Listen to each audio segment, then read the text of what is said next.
Ben Carson for President Committee believes that Dr. Carson should be the GOP nominee because in order to beat Hillary Clinton, you have to broaden the base of the GOP and stay true to conservative principles at the same time. And there's some fellows that can do one, there's fellows that can do the other, but Dr. Carson's the only one who can do both. The second reason is you've seen him calmly and effectively communicate conservative principles so that the average American can understand them. And finally, after the current regime has divided the country in every way possible for 5.5 years, Dr. Carson is uniquely able to bond with all American people and heal the country. And some of you first heard about him when he gave the president a what for at the prayer breakfast last year. My favorite part of the prayer breakfast is when he dispatched the progressive income tax in 5 sentences. He said the most compassionate force in the universe is God. And God has a plan. It's called a tithe, 10% now. God did not say if you had a bad crop, you pay no tithe. And he didn't say if you had a bumper crop, you pay triple tithe. So there's something inherently fair and compassionate about proportionality. You make $1 billion, you pay $100 million. You make 10,000, you pay 1,000.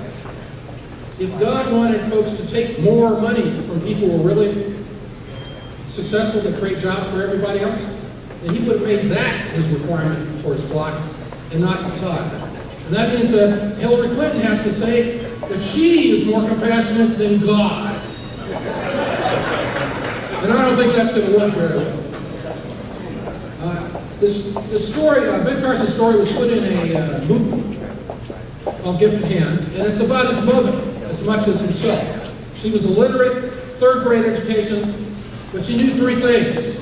The first was that anybody who had ever got on welfare that she knew never got off.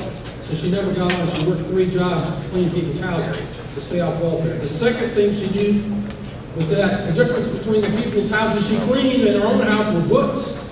So she got a bunch of books from the library, had her children read books, write book reports. She checked out the book reports. She couldn't read them. They never knew.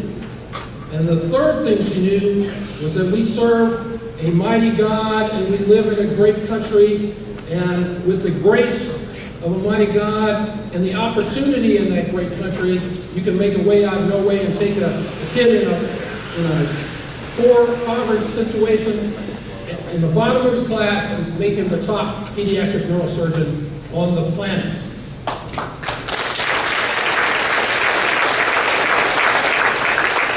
And like I said, that was made in a movie, Gifted Hands, on Netflix. You should check it out. The sequel to the movie, where the doctor retires and he's living large. He has a bunch of corporate board memberships. He raises a bunch of money. He has 100% approval rating, and he could possibly throw it all away by having the courage to stand up and say it is wrong to change marriage. Marriage is between a man and a woman.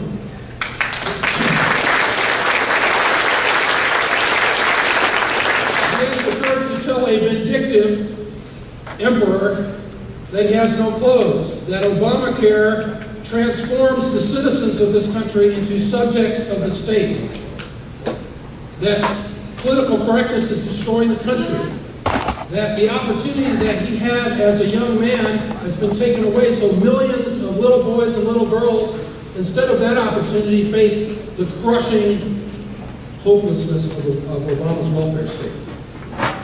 So he says the country needs to change direction. The sequel to that movie hasn't been written yet. The script hasn't been written, but the script writers are sitting in this room in Algona. Ladies and gentlemen, there is one sacred obligation that we have, and that is to leave to our children and grandchildren America at least as free as the one we were born in.